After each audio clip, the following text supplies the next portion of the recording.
Hello, this is Tezlon, and I am here in my garage at the Lighthouse to do a scout review on Germany's newest scout. It's Tier 7 Sperrpanzer SP1C. Now, I've already done this once, but I'm redoing it in order to put it in the format I will use on all my future scout reviews. I want it to be consistent. If you've already seen the first one I did, then there's no sense watching this one. I'm not going to say very much different. If you haven't seen it, then pull up a chair. This is going to take a while because I'm going to look at everything there is to know about this tank, starting with its history, moving on to the stats, how it compares to its Tier 7 stablemate scouts, looking at its equipment, modules, consumables, crew skills, gameplay, and then finally I'll take it out for a spin and show it passive spotting. And then what I'll do is I'll create a playlist for the tank, and I'll tack on a couple other YouTubes that show it performing various different roles around the battlefield, so you can get a feel for the tank's strengths and weaknesses. So, starting off with the history of the tank. Did it ever really exist, or what was it? Back in the 1950s, the German army used a tracked recon vehicle, a tracked scout, called the Schützenpanzer 11-2 Kurz. It looked exactly like this tank if you would just slice off the turret and gun. Same hull and chassis. And it was armed with a 20mm cannon. Now, the Germans correctly feared that that armament would not protect it against anything but very light opposition. And so they wanted a support tank to be designed that would increase the Schützenpanzer's survivability when it encountered armored opposition. And one of the proposals was the SP1C. What they did was they plopped a turret down on top of the Schützenpanzer chassis and hull, put a 90mm anti-tank gun on it, and it was designed to perform light anti-tank duties in support of the scout vehicle, the Schützenpanzer 11-2. Bear that in mind when you play the tank, because that's exactly how it plays best in the game. Very similar to the play style of an AMX ELC BIS, it excels as a light tank destroyer, despite the fact that it's designated as a scout. How does it... I might want to add, it went through the design process and made it to the prototype stage. A prototype of this tank is in the museum in Koblenz. At that point, however, the Germans realized it was going to be extremely difficult to upgrade in the future, and so they dropped the project, and it never progressed past the prototype stage. So no real tank was ever built, none ever saw battle or deployment. It was simply made it to the prototype. How does it compare to its Tier 7 sister scouts? Let's take a look, and we'll go over the stats as we do this. Looking at mobility, because everybody wants their scout tank to be fast and able to corner on a dime and zip around the battlefield and do amazing physics-defying things. Well, this tank doesn't do that. Think of it as a scout turtle, because you're going to feel a lot like a turtle crawling across the land, striving mightily to get where you want to go as you try to scout in this tank. If the Germans would have named this tank, they would have done very well to name it a tortoise or a box turtle or something along that effect, because that's how it moves. Despite its lightweight, it's under 10 tons. It does not move fast. It has a 195 horsepower motor, and that yields a specific power of 20.1, which is second worst in class. Only the AMX 1375 has a lower specific power than does the SP1C. Terrain resistance is likewise poor. On normal and moderate terrain, it is second worst in class. On rough terrain, it is worst in class. So you combine all that together and you have a tank that doesn't turn fast. It can't maintain in a speed in a turn. It doesn't accelerate fast, and it doesn't go very fast to begin with. It only goes 58 kilometers per hour, which is horrible for a Tier 7 Scout, worst in class. It reverses at 22 kilometers per hour, second worst in class, and both its turret traverse and hull traverse are 44 degrees per second, which is second worst in class. It is not mobile, it's not agile, it is not going to zip around other tanks while it shoots them to death. Can't do it. Needless to say, its survivability isn't very good either. It has 880 hit points, which is second worst in class. Sensing a theme here? Armor-wise, it's worst in class by far. It has about as much armor as provided by a sheet of maybe thick construction paper. 10 millimeters all the way around the turret. 15 millimeters to the front and 10 to the sides of its hull. It has very little armor. About half as much armor as the next most lightly armored Tier 7 Scout. Because of its small weight, lightweight, because of its thin armor, you cannot afford to get rammed in this tank. Tanks ramming you at full speed are fatal to you. They do massive amounts of damage. Think again, AMX ELC BIS, how easy it is to ram those things and kill them. Well, guess what? In terms of rammability, you're in a slightly taller version of an AMX ELC. Do not get rammed. Don't even think about ramming other tanks. I was out driving around and saw a moss and just started thinking, or a mouse, and just started thinking about ramming it, and I took damage just by thinking about ramming it. Ramming is something to avoid. However, think back to its agility. You have no mobility. If somebody is bearing down on you intent on ramming you, you will find it very difficult to avoid them. They can turn better than you. They're faster than you, making it extremely hard to get away. Survivability is not good. Throw in the fact with that thin armor that everybody's soon going to realize against the SP1C, use HE because it will blow the hell out of your tank. Staying alive is a struggle. Now, so far, every single thing we've looked at is either second worst in class or worst in class. Things are looking grim. But there are some bright spots in the future. Vision control. One of the main things you want to do with a scout tank. See where the enemy scouts are, see where the enemy tanks are, and keep them from seeing you. Vision control, the tank does fairly well. It has best-in-class view range at 400 meters. Now, the other tanks who aren't 400 in this class are all 390, so not a huge advantage over the other scouts. But every meter of view range is good, especially on a scout where you're trying to spot people before they spot you.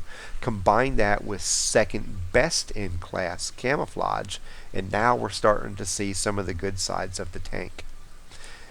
It is small, and I'll show you a demonstration of how small it is in just a second. And it has great camo, and it can see pretty far.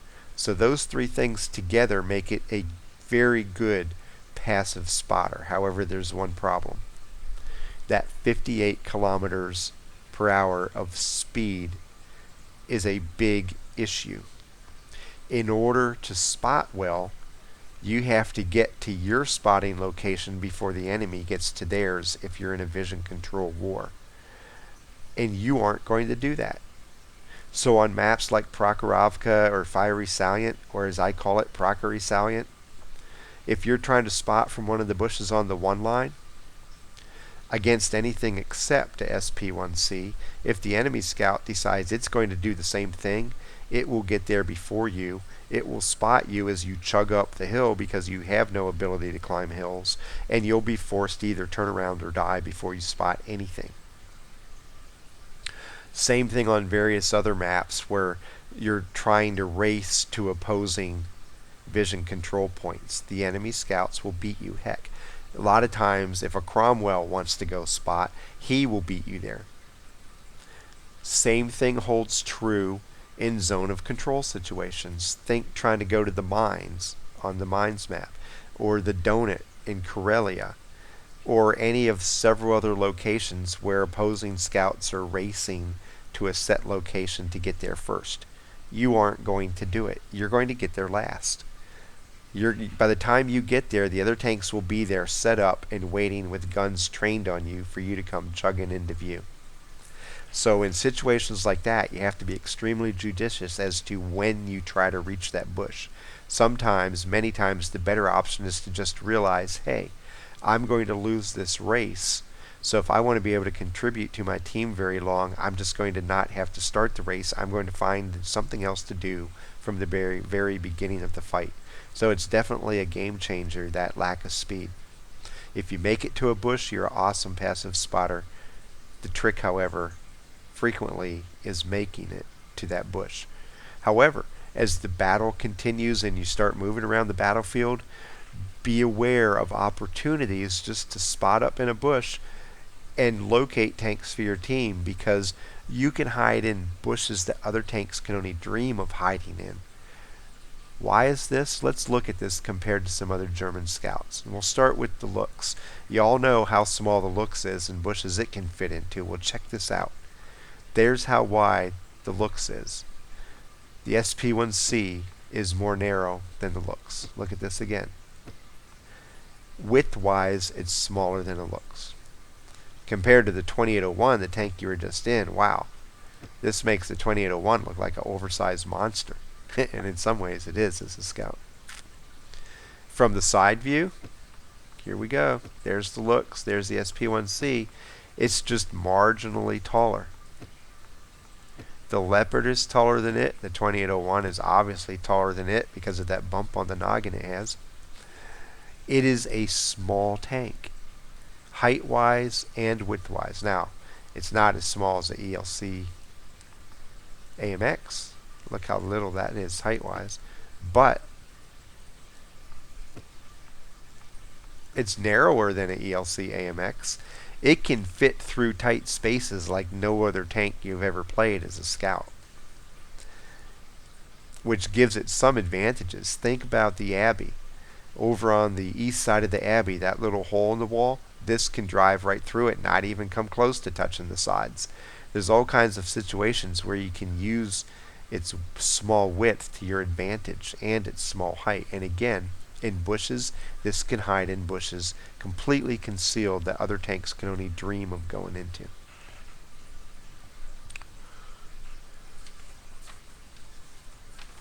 Vision control wise, it's a good tank as long as you can get to the bush you want to go to. So things are starting to appear a little bit better, and now comes some just downright good news. The gun on this tank is awesome. It has 3 different options as a gun. Even the starter gun is a good gun. Now what we're going to do is compare it to the other Tier 7 Scout guns, and then we'll look at just the 3 choices you get on the tank itself. For the purposes of the Scout comparison, we're going to use the 90mm Mid-Car single shot, because it has some of the best stats amongst the 3 guns. And also on the WZ-131, since there's 2 viable options there, we're going to use both the more popular 85mm and the 100mm choice, because it has best-in-class stats in a few areas, so we want to show them. Damage-wise, it does great. Second best in class at 240 hit points average damage on AP and heat, and 320 in HE. Just a small amount behind the 100mm off the 131. Penetration wise, it has 1mm less penetration than the best in class 100mm on the 131 on AP, For heat, it is best in class, 250 millimeters of penetration. It has the best possible penetration with heat of any Tier 7 Scout. And HE is 45 millimeters, again, second in class to the 100 millimeter off the WZ-131.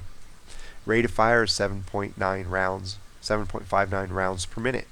Having just come from the 2801, you're going to be familiar with that. 8-second reload stock, 7.59 rounds per minute. It is just a tad slower than the gun speed of the 105 on the 2801. So you should be familiar with how that type of gun plays. DPM wise, middle of the pack. Aim wise, with 2.2 seconds, middle of the pack. Accuracy is 0.36, tied for the most accurate weapon on Tier 7 Scouts. Not laser-like pinpoint accuracy, but still very workable. With gun elevation and depression, it has second best in class, 15 degrees of elevation, which goes all the way around, completely around the tank. And depression-wise, it gets a generous best in class, 10 degrees of depression to the front. You can see the slope of the armor here in the front. The gun matches that and goes down, which means it's very good at peeking over ridges and hills or pointing down at targets. Say you're up on the lighthouse at Cliff, it's very easy to point down at the targets below you. And it's something to keep in mind as you play. You can peek over things and fire at them while presenting an extremely small target for the enemy to fire back at. That doesn't mean you want to sit up there and pound out shot after shot, but peek-a-boom by peering over objects is very doable with this tank. Now, again, having come from the 2801, you're used to the 2801, where if you want your best depression, you fire the gun off to the side, because over the front and over the rear, it's just not as good. Different with the SP1C. With the SP1C, you get that good depression to the front only. To the sides and to the rear, it is not, you don't get as much depression. So unlike the 2801 in this tank, if you want the good depression, you want to be facing towards your target. Overall, the tank is going to come out in the middle of the pack, or at the bottom of the pack, near the bottom of the pack, performance-wise. So far, it has achieved middle of the pack win rates relative to the other Tier 7 Scouts. However, you have to remember, when the tank first comes out, everybody wants to play it. Everybody wants to try it out. All the good players are in the stat pack right now. They will eventually get tired of the tank and move on, because it's very difficult to carry a team in this tank. Despite the fact it can throw up really good damage numbers, it's hard to carry a team because of its limitations. And so the good players are going to move on. Many of the good players concerned about stats are going to move on and leave behind the players who are using this tank to grind to the RU-251. And when that occurs, you're going to see its stats and win rates slowly slide down and down and down, and I think it's going to end up probably being second worst overall in class. We'll have to see how that goes in the future. Be that as it may, it's still a fun tank to play if you like a challenging tank to play. And we'll talk about gameplay at the very end. I'll give you an overall assessment. Let's compare the three different gun choices, because as I said, you can't make a wrong choice. The gun makes this tank. No matter which gun you pick, without this 90mm anti-tank weapon, this tank would be pure suck. However, the gun saves the day. The starter gun, the Delta 9er21 Foxtrot 1, is an outstanding weapon in its own right. Amongst all the different non-premium tanks in World of Tanks, the SP1C is blessed with one of the best starter guns of the entire lot. If you wanted to, you could simply not upgrade your weapon and keep playing this gun and do extremely well with it. I have, after several hundred battles, seen that my top 6 missions damage-wise so far have all occurred with the starter gun. It's a capable weapon. It has slightly faster rate of fire than the 90 MECAR single shot, and it has slightly better DPM. This weapon fires slightly faster than the 105 off the 2801. It has the exact same damage, but loses 10 millimeters of penetration on AP only. Heat and HE have the same penetration as the other 90 millimeter choices. Shell velocity is slightly faster. There's going to be a little bit less arc when you fire, and the round is going to reach the target slightly quicker. Despite that, its accuracy is a little less. Seems odd, but that's the case. 0.38 accuracy compared to the 90 millimeter single shot, 0.36. Still usable, but you are going to miss a little bit more often. It's going to frustrate you sometimes because you think you have a great shot and somehow it misses. The aim time is slower, 2.5 seconds. The weight is 10 kilograms less than the single shot, and that gives you a very small, completely unnoticeable improvement in agility. Now, the autocannon fires the slowest at 7.04 rounds per minute, and it has the smallest DPM. But if you look at the M41 Bulldog, it has the lowest rated DPM in class, and yet is the crowd favorite because it's capable of putting out high damage missions. DPM is deceptive on autocannons because they will always appear lower than other tanks, but if you just go by DPM, you overlook the fact that you're getting a much better kind of burst damage when you unload a clip on somebody. The autocannon has the same damage and penetration as its single shot sister, and same shell velocity. The accuracy is slightly worse, 0.38. Aim time is 2.4 seconds, so slightly lower aim time. The weight is 20% more than the single shot, which produces a very slightly noticeable decrease in agility. When you already have a tank that's so non-agile in beginning, it really doesn't change your playstyle any by taking on the autocannon. Now, the one thing it does do, it only has a 3-round clip,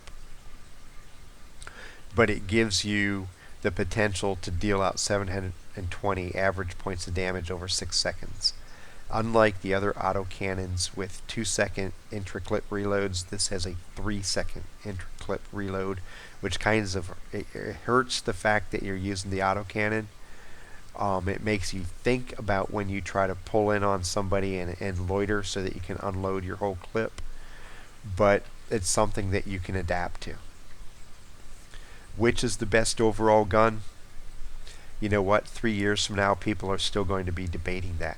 Right now, the 90 millimeter single shot MECAR appears to have a slight edge in number of players using it. However, either of the MECAR choices are going to be extremely capable for you, and while you're waiting to upgrade to them, that starter gun is still going to be very good. So what I would recommend you do is try both versions of the MECAR over a bunch of battles, and then decide for yourself which one suits your playstyle, which gun you can adapt your playstyle to and have the most success with, because it doesn't matter which one you use. They're all good guns. Equipment wise, you are going to want to upgrade your tracks first, definitely upgrade your engine second, and then go for the better turret, and finally make your gun choice before you lastly upgrade your radio. The radio provides a small increase in signal range, but it provides the least increase in benefit by upgrading it, so do it last. So you want to upgrade tracks, upgrade engine, upgrade turret, upgrade gun, and lastly upgrade radio. Modules. You do not have the choice. Like many other German scouts, you don't get to put on vertical stabilizers, much to the chagrin of many scouts. But if you do in the German line, you're used to it by now. The only choice you really have to make on here is, do you want to use coated optics or binocular telescopes? If you are new to the tank, if you just purchased it and you don't have a skilled crew, and you don't have any other upgrades on your tank so far, binocular telescopes may be the best option, because you're going to mostly want to be a passive spotter and a light TD sitting back in standoff range to where you can snipe people. So binocular telescopes make sense. However, as you start adding on crew skills and as you start upgrading your equipment, as the battle progresses, you're going to want to be heavily involved in the fight, and so coated optics becomes the better choice.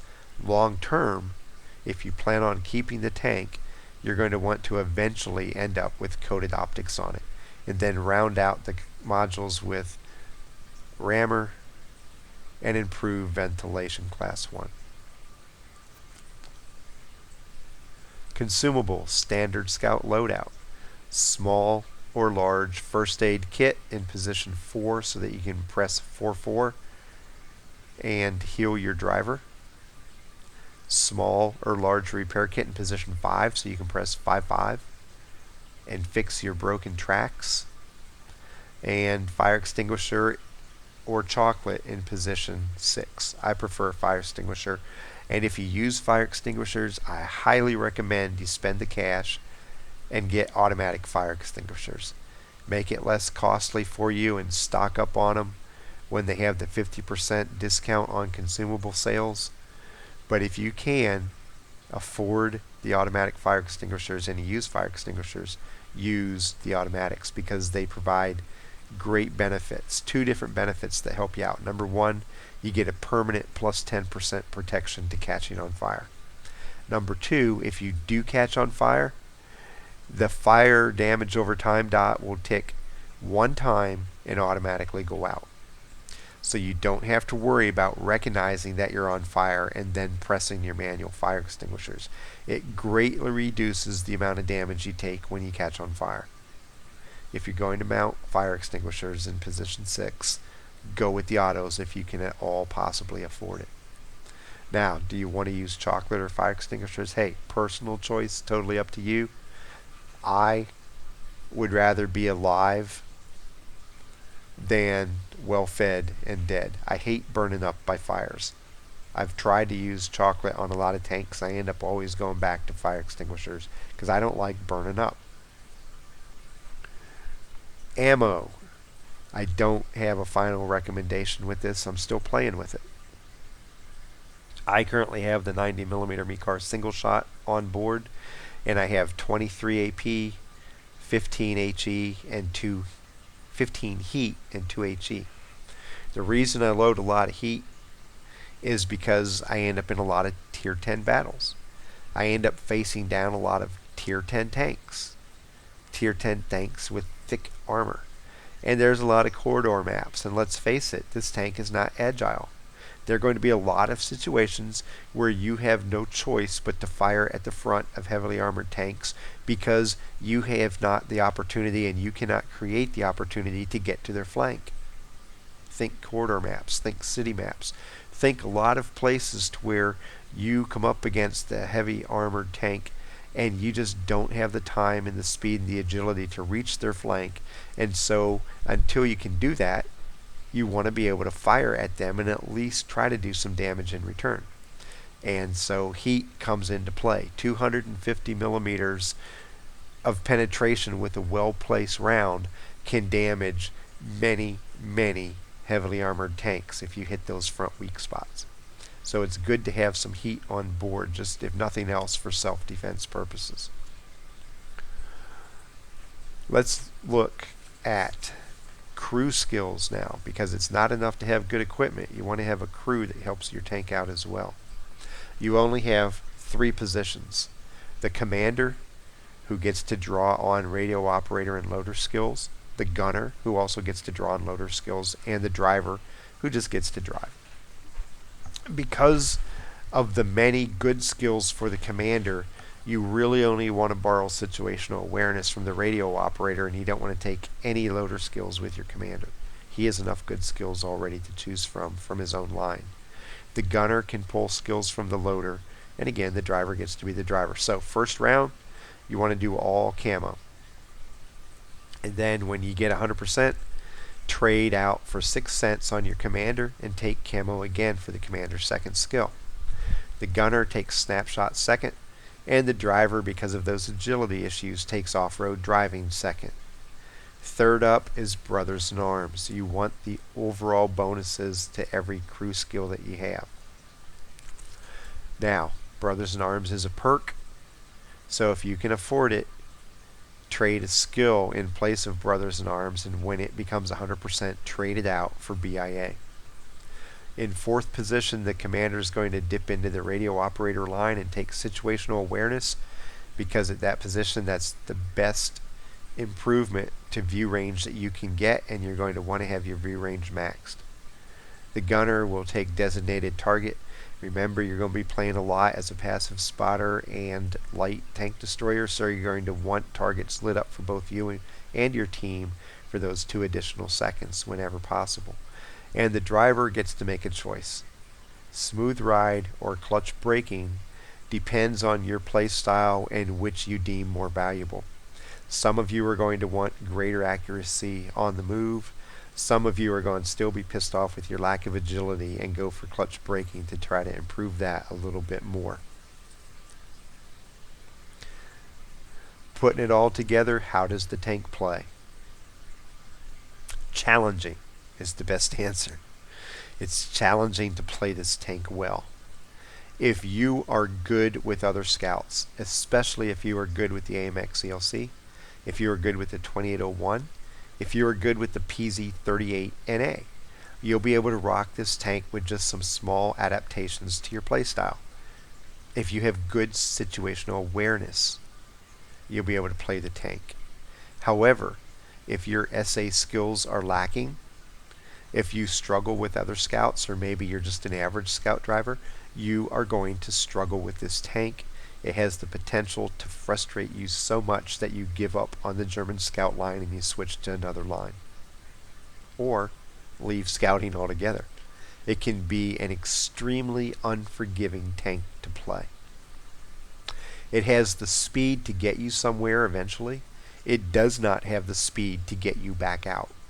So you constantly have to be thinking 1, 2, 3 minutes in advance. What is the battlefield going to look like 2.5 minutes from now? Because it's going to take me that long to get away from where I'm going. It is an extremely cerebral tank. If you're not good at analyzing data, this isn't a tank for you to play. You have to maintain a high degree of situational awareness and be able to quickly analyze what your data is telling you and be able to adjust to situations on the battlefield before they occur. Otherwise, you're going to end up trapped and unable to get away. For most people, you're going to start off with 2 choices. Either you play in the beginning of the battle as a passive spotter, or you play and set up right away as a light tank destroyer. Example of this, think of Live Oaks. Not Live Oaks, think of Lakeville, where people like to go down the middle of the road and spot. If you have other scouts on your team, let them go down the middle of the road and spot, because you don't have the speed to get away from there if you get exposed. If you're on the south spawn, go over there to that ridge at the very bottom and park on top of that and serve as a light TD, shooting any targets on the middle road that your other scout exposes. You're perfect for that role. They can't see you when you shoot. And you can do a lot of damage. You have to play judiciously. You have to make sure a target is well engaged before you try to go in and flank them. Because doing drive-bys is more like you're doing a chug-by. You're just slowly plodding along past them, popping around off, and keep going. If you try to delay a rush, be aware that you aren't going to be able to zip by everybody the way you're used to doing in other scouts. You are the turtle plodding down ever so slowly past people you hope aren't going to move and spot you. You have to be aware of your limitations when you play the tank. Give yourself a larger margin of error when you make a move, because you're going to need that padded margin in order to survive consistently. You are going to be able to be a great passive spotter if you get to the bush but you're going to be a terrible active spotter. As far as pure active spotting, where you go out into the face of the enemy and challenge them to shoot you while you light them out, do not do it. You will not survive. You can half-court spot on maps, but even on Prockery Salient, where tanks love to do it, you're going to be challenged to do it if there's any opposition in the middle, because you just can't pop up and pop back quickly. Tanks who are waiting on you to pop up are going to have ample time to aim in enough to hit you. Be aware of the situation and adjust your gameplay appropriately. You cannot force this tank to play the way you want it to play.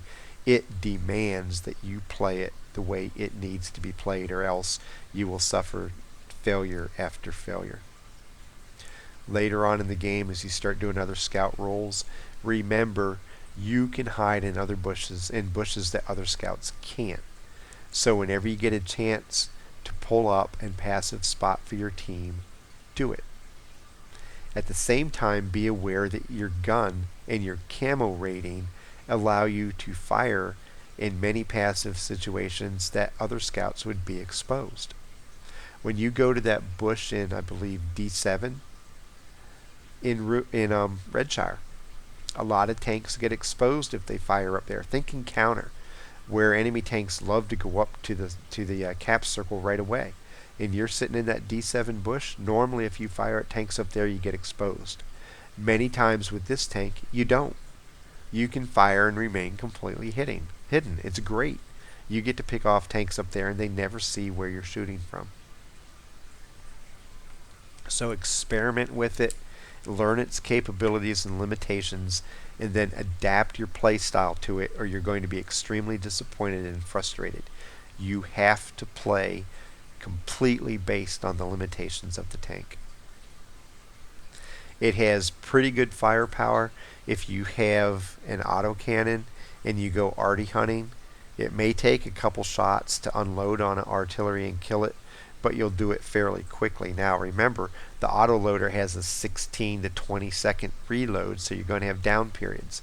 Take the 90mm single shot, and it may take a little bit longer to achieve kills, but you're going to be able to move to your second and third target without having downtime. So, as I said, check out both guns, see which one works for you, learn the limitations of the tank, and adapt your playstyle to it, and you can be extremely successful with the tank. You can put up big numbers damage-wise with this tank. Going over 2,000 isn't that great of an achievement because you can do it frequently. You can pull off 3,000, 4,000, and more on your very best missions. So, let's see how it works. In this battle, the upcoming, we are going to go to Prockery Salient and attempt to passive spot on the one line, and you will see how this unfolds.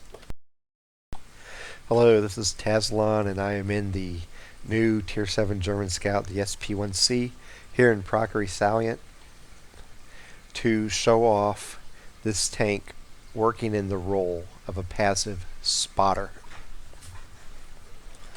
Now, as I said in the Scout review, it can be challenged spotting wise, because if I'm trying to go here, if the enemy team spotter tries to go to these bushes right here, they will get there before I do, and they will see me on the way in.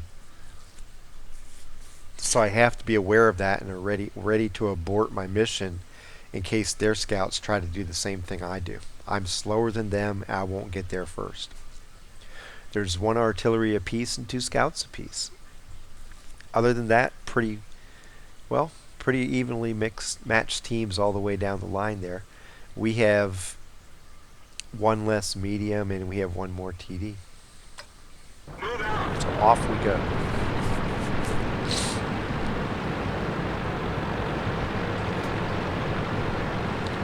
.1390's coming over this way too. I always am curious to how much of my team comes to the west, because lately a lot of people like to go over to the east and fight over the hill even when it's not Encounter, which isn't really the best thing to do, but people are so stuck on going that way they just gotta do it, whether it makes sense or not. But it looks like we have a decent amount of tanks coming over this way to provide support in case I make it up here and get the passive spot. I want to go all the way up to the top bush here, right against the out of bounds line. 12T is not coming this way. That's good. I have a small tank, great camo. Even though he's fairly close, he's not going to see me. I don't know where the 49 went, but he didn't go to these bushes right over there, or he would have seen me.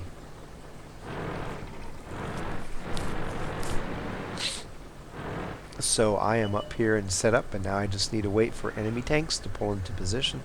I'm starting to get spots. As you can see, with 400-meter view range, you throw in a cruise skill or two, and you throw in coated optics or binoculars, and you have very good vision control as long as you can get to your passive spotting location before their tank does.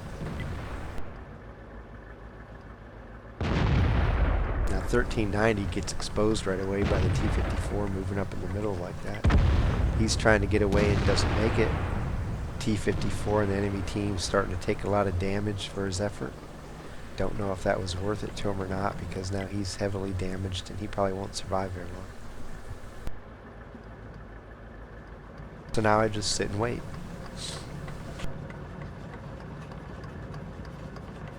And let my team go to work with my spots.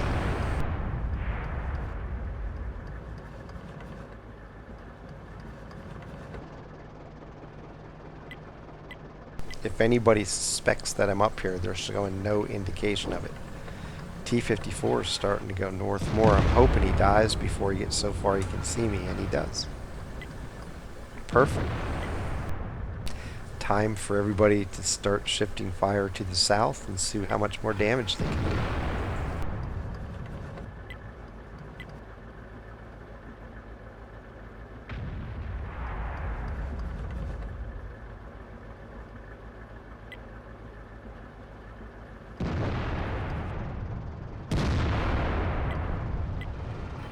Once again, if you make it to your passive spotting location, you can serve very well in that role. It's something you should try to do whenever you can.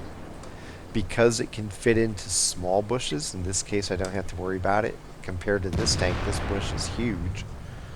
But as you go through the middle and latter stages of battles, be aware of the potential to just pull up in a bush and spot for your team. Don't risk your tank.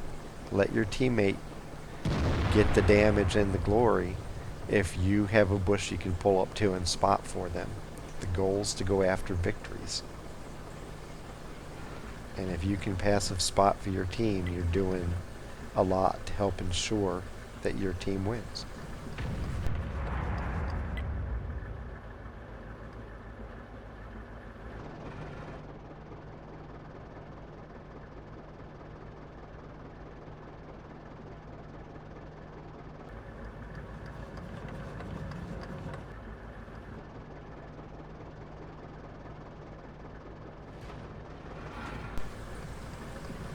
Okay, the Allied tanks here are starting to move down from the north and push to the south. One of the things that you need to remain aware of when you're passive spotting is at what point in the battle do you move on. One of the deciding factors is if there's an emergency occurring somewhere else on the battlefield and you have to go and play force multiplier. The other one is when your backup starts moving so close to the enemy that they can see them without your spots, then it's time for you to disengage and go help your team in a different way. So pay attention to where your team is, and when they reach the point that they can see the tanks without your help, you become useless. Like right now, the 4502 is moving off to the south. He's not going to need me to light up the team because he's going to do it himself and rely on the firepower behind him to keep him alive. Time for me to move on, go help my team in a different way, because I'm going to end up just duplicating spots, and there's no sense in me doing that.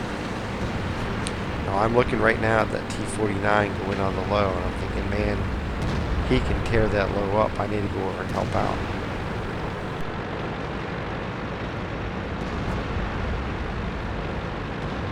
If I can get a shot or two on the T-49, I may be able to save our heavy's life. They trade big hits. Get a shot on the T-49. I have to get over there and hopefully I can shoot again before he gets to shoot again. Save this guy's life. Here we go. Bam! We're dead. The heavy survives. Now our team's starting to really rush south, so I'm going to come in here and take out the AMX-12T while I can. Everybody's distracted from me. Now let's hope I can find concealment before people start taking pot shots at me. Ah, who shot me? The 704. Okay, he's sitting up there in the railroad crossing, so I'm going to rush over here to the bushes, reestablish concealment. I'm not paying attention. I should have seen that. I don't know why, but as I was playing, I thought that the 704 crossed over and went down the other side of the railroad. And it ends up getting killed because I come up here, and you'll see in a second that the 704 is coming down through the bushes and exposes me and shoots me. I really thought, and I don't know why, even now I can see where he's at. I thought he was on the other side of the tracks, and here he comes, and I'm trapped. I don't have a way out. So I die, but that's okay. The damage has been done, the spotting has been done, and we go on to a pretty easy victory. While we play out the rest of the battle, I'll tell you how I did. I got 1,470 XP. Nothing outstanding, but a very solid workmanship type mission. 9 spots and 5,267 spotting damage. Very good performance spotting damage wise, but I had the team behind me and they were capable shots. I was in an excellent location with enemy to the south of me that wanted to be spotted, and it all worked out really well. 2 kills, 542 damage, and a scout and patrol duty. And now there's just the artillery left. More than enough tanks to take him out. They probably could just ram him to death if they wanted to. But there's a look at the SP1C in a very pure passive spotting role. It has the view range to do it. It has the small size to do it. The one caveat is it lacks the speed to get to that same bush I was in today. You may not be able to do tomorrow, because if the enemy team tries to go to the opposing bush, they will beat you. So you just have to be aware. Stuff like that is high reward, but it's also high risk. When you go into a situation like that, be prepared to bail before you die if you get spotted. Now, in the next battle, I can't remember what map it's on. I think it's in Erlenberg. I don't really remember. We're going to take a look at the SP1C taking a more active role in a battle, to where you don't have the luxury of passive spotting in the beginning and racking up excessive amounts of spotting damage. So we'll get to see it fight in a little different manner. Once again, capable but challenging to use it well. From Prockery Salient, spotting my way down the one line and helping my team out with over $5,000 points of spotting damage. Happy hunting.